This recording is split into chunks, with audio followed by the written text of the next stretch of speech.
ನಾವು ಯೋಗಾಸನ ಮಾಡುವವರು ಪಾಲಿಸಬೇಕಾದ ನಿಯಮಗಳ ಬಗ್ಗೆ ಮಾತನಾಡೋಣ. ಅಭ್ಯಾಸದ ಕೊನೆಯಲ್ಲಿ ಪ್ರತಿದಿನ ಶವಾಸನ ಮಾಡುವುದು ಒಳ್ಳೆಯದು. ಈ ಆಸನದಿಂದ ಶರೀರಕ್ಕೆ ವಿಶ್ರಾಂತಿ ಸಿಗುತ್ತದೆ. ಅಭ್ಯಾಸದ ಸಮಯದಲ್ಲಿ ನಗುವುದು ಮತ್ತು ಮುಖವನ್ನು ತಿರುಗಿಸುವುದು ಅನಗತ್ಯವಾಗಿ ತಪ್ಪಿಸಬೇಕು ಮತ್ತು ಸಾಂದ್ರತೆಯನ್ನು ಸಾಧಿಸಬೇಕು. ಹುರಿದ ಆಹಾರಗಳು, ಸ್ತಬ್ಧ ಆಹಾರ ಮತ್ತು ಅತಿಯಾಗಿ ರುಚಿಕರವಾದ ಮತ್ತು ಮಸಾಲೆಯುಕ್ತ ಆಹಾರ ಸೇವನೆ ಕಡಿಮೆ ಮಾಡುವುದು ಉತ್ತಮ. ಕಾಫಿ, ಚಹಾ, ತಂಬಾಕು ಮತ್ತು ಧೂಮಪಾನ ಹಾಗೂ ಮಾದಕ ದ್ರವ್ಯಗಳ ಸೇವನೆಯು ನಿಷೇಧಿತವಾಗಿದೆ. ಮಾಂಸಾಹಾರಿ ಆಹಾರ ಸೇವನೆಯು ಬಿಟ್ಟು ಬಿಡುವುದು ಉತ್ತಮ. ಪದೇ ಪದೇ ಮತ್ತು ಹಸಿವಿಲ್ಲದೆ ತಿನ್ನುವುದು ಆರೋಗ್ಯ ಮತ್ತು ಆಚರಣೆಗೆ ಕೆಟ್ಟದ್ದು. ಬಾಯಾರಿಕೆಯಾದಾಗ ಶುದ್ಧವಾದ ನೀರನ್ನು ಮಾತ್ರ ಸೇವಿಸುವುದು ಉತ್ತಮ. ಕೋಪ, ಭಯ, ಅತೃಪ್ತಿ, ದುಃಖ, ಅಸಮಾಧಾನ ಮತ್ತು ಚಿಂತೆ ಅನುಭವಿಸಿದಾಗ ಆಹಾರವನ್ನು ತೆಗೆದುಕೊಳ್ಳಬಾರದು, ಏಕೆಂದರೆ ಮನಸ್ಸು ಇಂತಹ ಆಕಾರವನ್ನು ತೆಗೆದುಕೊಳ್ಳುತ್ತದೆ. ತರಕಾರಿಗಳು, ಉದಾಹರಣೆಗೆ ಮುಲ್ಲಂಗಿ, ಕ್ಯಾರೆಟ್, ಸೌತೆಕಾಯಿ, ಟೊಮ್ಯಾಟೊ ಇತ್ಯಾದಿ ಊಟದ ಸಮಯದಲ್ಲಿ ತಿನ್ನುವುದು ಉತ್ತಮ. ಇಂತಹ ಆಹಾರವನ್ನು ನಿಧಾನವಾಗಿ ತಿನ್ನಬೇಕು ಮತ್ತು ಸಂಪೂರ್ಣವಾಗಿ ಅಗಿಯಬೇಕು. ಊಟದ ನಂತರ ತಕ್ಷಣವೇ ಕಠಿಣ ಕೆಲಸವನ್ನು ಮಾಡಬಾರದು. ಪ್ರತಿದಿನ ಬೆಳಗ್ಗೆ ಮತ್ತು ರಾತ್ರಿ ಮಲಗುವಕ್ಕೆ ಮುಂಚೆ 1 ಅಥವಾ 2 ಲೋಟ ನೀರನ್ನು ಸೇವಿಸುವುದು ಉತ್ತಮ.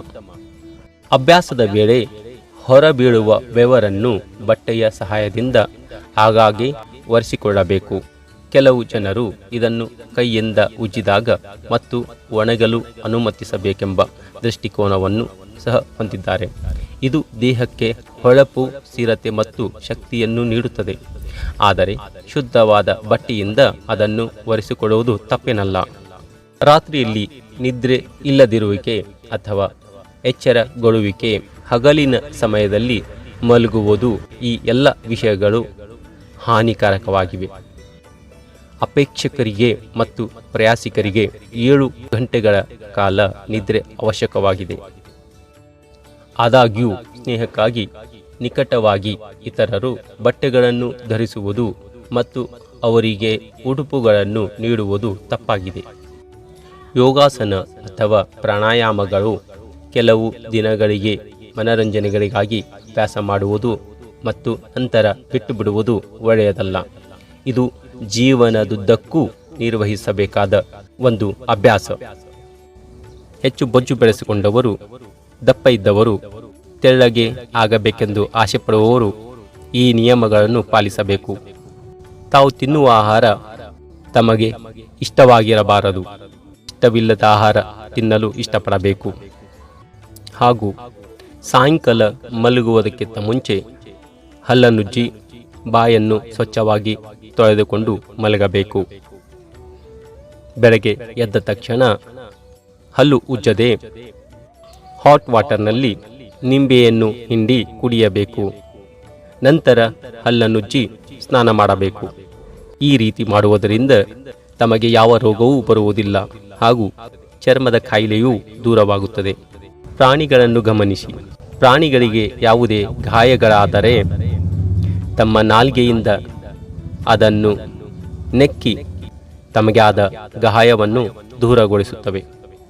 ಬೆಳಗ್ಗೆ ಎದ್ದ ತಕ್ಷಣ ತಮ್ಮ ಬಾಯಲ್ಲಿರುವ ಲಾವಾರಸವು ಒಂದು ಔಷಧಿಯಾಗಿ ಉತ್ಪತ್ತಿಯಾಗಿರುತ್ತದೆ.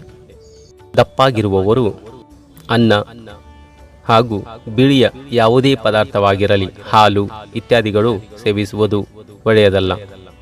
ತಾವು ಮಲಗುವುದಕ್ಕಿಂತ ಮುಂಚೆ ಕಾಳಿನ ಪದಾರ್ಥವಾದ ಹೆಸರು, ಕಡಲೆ ಇತ್ಯಾದಿಗಳು ನೀರಲ್ಲಿ ನೆನೆಯಿಟ್ಟು ಬೆಳಗ್ಗೆ ಎದ್ದ ತಕ್ಷಣ ತಿನ್ನಬೇಕು.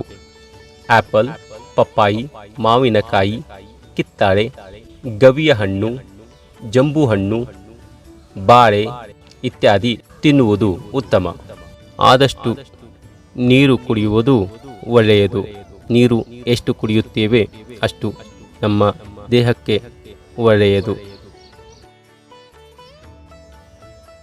ನಮ್ಮ ಈ ವಿಡಿಯೋ ಮೊದಲು ಬಾರಿ ನೋಡುತ್ತಿರುವಂಥ ವೀಕ್ಷಕರು ಈ ಚಾನಲನ್ನು ಸಬ್ಸ್ಕ್ರೈಬ್ ಮಾಡಿ ಹಾಗೂ ತಮ್ಮ ಅನಿಸಿಕೆಯನ್ನು ಕಮೆಂಟ್ಸ್ ಮುಖಾಂತರ ತಿಳಿಸಬೇಕು. ನಮ್ಮ ವಿಡಿಯೋ ನೋಡುತ್ತಿರುವಂಥ ಎಲ್ಲ ವೀಕ್ಷಕರಿಗೆ ಧನ್ಯವಾದಗಳು.